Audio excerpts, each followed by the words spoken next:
O CRB conheceu a terceira derrota seguida na Série B nesse sábado no estádio Rei Pelé, resultado que gerou a demissão de Humberto Loser. E por outro lado, o Juventude de Carpini conheceu a terceira vitória consecutiva, 100% de aproveitamento do Carpini, comandando a equipe do Juventude. Veja nesse vídeo como é que foi o jogo, como é que o CRB se comportou na partida, como é que o Juventude jogou também. Fala pessoal, sejam todos muito bem-vindos a mais um vídeo aqui no JP Comenta, nesse quadro de como foi, trazendo agora um confronto da Série B, trazendo CRB e Juventude, um jogo da 9ª rodada da Série B, confronto que aconteceu no estádio Rei Pelé. O CRB terminou sendo derrotado por 2-1. Trazer aqui como as duas equipes se comportaram em campo, um resultado que gerou a demissão do Humberto Loser, que o CRB vinha aí de 3 derrotas consecutivas, CRB que inclusive pode terminar a rodada na lanterna da competição, e um Juventude que conseguiu aí engrenar muito bem, comandado pelo Carpini que foi o melhor treinador do Campeonato Paulista, e aí foi contratado pelo Juventude, já vai no terceiro jogo, já vai na terceira vitória. Antes de trazer um pouquinho de como foi essa partida, eu vou pedir para você se inscrever aqui no canal, para você deixar um joinha aqui embaixo, compartilhar esse link, porque ajuda demais aqui no meu trabalho no YouTube. Mas bora já trazendo informações da partida. Primeiro eu vou trazer como o CRB entrou em campo, né? Como é que o CRB foi escalado para o jogo. Diogo Silva no gol, lateral direita com Matheus Ribeiro, a presença do Anderson Conceição e do Simon na zaga, né? Repetiu ali a dupla de zaga do jogo anterior. Lateral esquerda com o Romão, retornando de suspensão. Meio de campo com o Lucas Lima, com a presença também do Anderson Leite. E Juventude do João Paulo. E no ataque, o Rômulo aberto pela ponta esquerda, o Anselmo Ramon no comando do ataque e o Renato, que só apareceu mesmo na escalação, né? Porque dentro de campo foram raríssimos os momentos que a gente pôde observar o Renato. Mas não é para crucificar um jogador, não. Porque se for para crucificar, tem que crucificar muita gente, tem que falar de muita gente. E eu vou falar sobre algumas atuações muito abaixo desse CRB. CRB que jogou num 4-3-3 bem básico.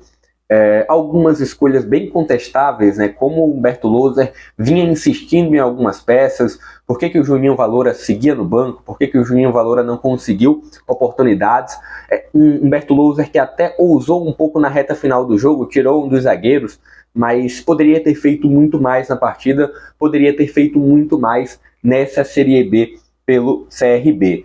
Olhando o outro lado, daqui a pouco vou detalhar um pouco mais do CRB e o resumo do jogo, mas olhando o outro lado, Thiago Couto no gol, foi o goleiro do Juventude, o Reginaldo, ex-CRB, foi o lateral direito, Zé Marcos e o Danilo Boza, ex-Vasco, né? Danilo Boza, a segunda passagem dele pelo Juventude.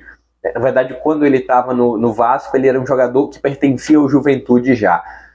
Então, dupla de zaga, lateral esquerda com Alan Ruschel, meio de campo com o Jean Imer, com o Mandaka, com o Jadson, com o Nenê, e no ataque o David e o Rodrigo Rodrigues, ex-CSA, ex-rival do CRB. Inclusive marcou gol, foi importante para o jogo. Trazendo um resumo geral. O gol do Juventude, o primeiro gol saiu muito cedo, né? É difícil a gente até medir um quanto que o jogo poderia se encaminhar, mas o gol saiu logo aos 3 minutos, num contra-ataque muito bem armado pelo Juventude. Trazendo um pouquinho de uma percepção que eu observei em campo do CRB. Foi um CRB que entrou com um comportamento diferente do jogo contra o Vila Nova. Só foi um CRB que tinha um pouco mais de intensidade, olhando o primeiro tempo, tinha um pouco mais de, entre aspas, vontade, mas o gol no início foi um certo baque para a torcida e para o time em campo também. Mas mesmo assim, logo após o gol, deu para ver que era um CRB que marcava em cima, marcava a saída de bola do Juventude. O Juventude, por ter feito um gol muito cedo, fora de casa, naturalmente buscou um jogo mais reativo, mas em alguns momentos o Juventude, na verdade, no primeiro tempo, Juventude poderia ter feito mais gols e fez na reta final do confronto. Foi um primeiro tempo onde o CRB teve muito volume, o CRB teve muita posse de bola, mas foram poucas as situações realmente criadas para empatar o confronto. Teve uma bola do Anselmo Ramon na trave, teve um meio voleio do Anselmo Ramon que não levou tanto perigo assim, mas nenhuma defesa do Thiago Couto. Teve a bola na trave, teve a oportunidade de fora da área, alguns cruzamentos, mas um primeiro tempo onde o Juventude mereceu sair vencedor e saiu vencedor por 2-0. O primeiro gol do Juventude foi aos 3 minutos, num contra-ataque puxado pelo Jadson, que teve depois a participação do David, que encontrou o Nenê e fez o primeiro gol. O segundo também contou com participação do David. Pela ponta esquerda, um David conseguiu o cruzamento e o Rodrigo Rodrigues entrou ali entre os defensores do CRB e fez o segundo gol. Olhando para um segundo tempo, né, um CRB voltou, e aí é difícil a gente até imaginar o que aconteceu no vestiário, porque foi um CRB que voltou mais apático ainda. Pode ser um reflexo, poderia ser um reflexo de um gol que sofreu no final do primeiro tempo, ou do que houve no vestiário. É difícil a gente adivinhar o que teve por lá, mas foi um CRB que voltou mais apático, mas mesmo assim foi um CRB que seguiu com mais volume, seguiu tentando, mesmo sem tanta criatividade, o meio de campo muito pobre com o Lucas Lima, com o Anderson Leite e com o João Paulo. O João Paulo até teve uma certa evolução no segundo tempo. Ele e o Romão foram os principais homens, pelo menos do penúltimo ou último passe ali para algumas situações do CRB. Teve um escanteio e no escanteio, numa bola parada, o CRB conseguiu diminuir a diferença, né, com o Anselmo Ramon dando o último toque. Mas o CRB no 2-1 continuou tendo volume. Tiveram as alterações do Humberto Louser, né? A entrada do Longini, a entrada do Falcão, do Edmar, do David Brau e do Eto'o. Alterações que não geraram um grande impacto, até geraram.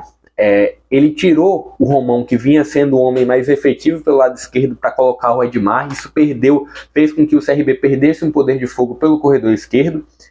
O João Paulo saiu no momento onde ele estava conseguindo encontrar um pouco melhor situações, estava conseguindo chegar um pouco mais próximo à área adversária.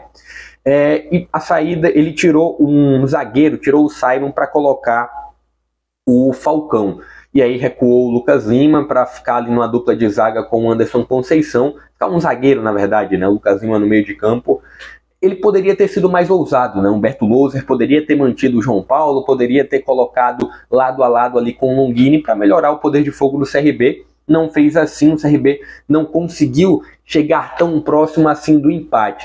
Na verdade, no pouco tempo que o Juventude teve de posse de bola no segundo tempo, ficou muito mais próximo de fazer um terceiro gol do que propriamente do CRB conseguir o empate. Olhando a distribuição das duas equipes, né? Falei sobre um CRB jogando num 4-3-3 e foi bem assim mesmo. O Rômulo sempre puxando para dentro, né? Você está acompanhando aqui a formação como o CRB estava distribuído em campo. Quando o Rômulo estava em campo, sempre o Rômulo puxando para dentro, da ponta esquerda para o meio. O Renato foi apagadíssimo, falando das atuações individuais. Renato apagadíssimo, Anselmo Ramon voltando para ajudar a construir as jogadas. O Rômulo também não teve um bom jogo. O meio de campo, individualmente, até que o João Paulo melhorou um pouquinho no segundo tempo, mas não foi o suficiente para dizer que ele fez uma boa partida. Anderson Leite e Lucas Lima, não dá para entender como o Juninho é reserva para um desses dois jogadores. Acho que o meio de campo com o Falcão e com o Juninho poderia entregar muito mais. A linha defensiva, acho que falta liberdade aos laterais, né? Um ponto que o Humberto Louser acertou demais no Alagoano foi dar liberdade ao Matheus Ribeiro pelo lado direito e ao Romão pelo lado esquerdo.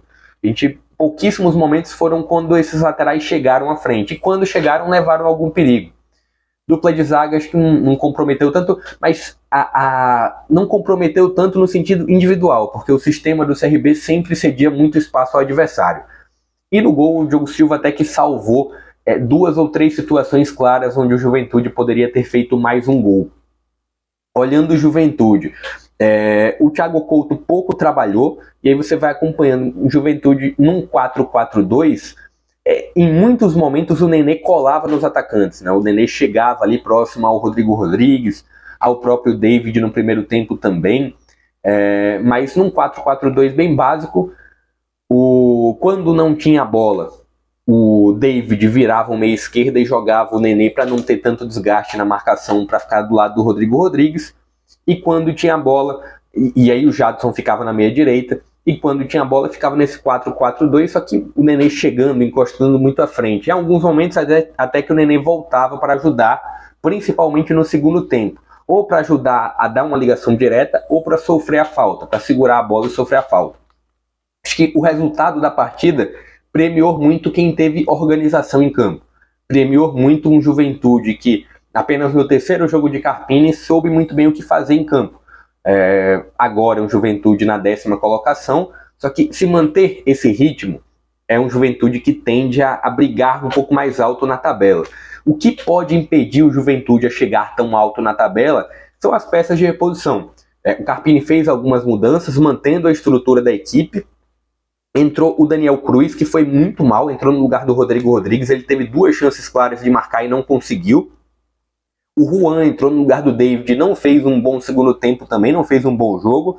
Robertinho entrou no meio de campo, o Geringen também entrou no meio de campo, não teve tanta influência assim, não deu para avaliar muito esses 2 jogadores, mas Daniel Cruz e Juan, o ataque da equipe do Juventude terminou tendo uma grande queda de rendimento. Falei sobre o Juventude poder brigar lá em cima, o CRB já dá para perceber que a briga, pelo menos nesse primeiro turno, é uma briga para livrar do rebaixamento, para livrar dessa zona de rebaixamento, que inclusive o CRB pode cair para a lanterna da competição ainda nessa rodada. Eu queria que você comentasse aqui embaixo o que você achou do vídeo, o que você achou dessa situação que o CRB se encontra, o que você acha, o que você acredita que o CRB pode brigar, e também o Juventude. Nesse domingo, provavelmente, eu vou soltar um vídeo de como que o Juventude joga, detalhando muito mais, né? Iniciei um quadro aqui de guia do Brasileirão da Série A, falando sobre algumas equipes, mas vou falar sobre o Juventude, como esse Juventude do Carpini joga e como é muito bem ajustado taticamente essa equipe do Juventude. Queria que você comentasse aqui, novamente pedir para você se inscrever aqui no canal, para você compartilhar esse link, porque ajuda demais no meu trabalho, e também ativa as notificações aqui embaixo para sempre que tiver um novo vídeo, no caso desse do Juventude que eu vou soltar ainda nesse final de semana, você está acompanhando. Então se liga aqui, eu vou ficando por aqui, até a próxima.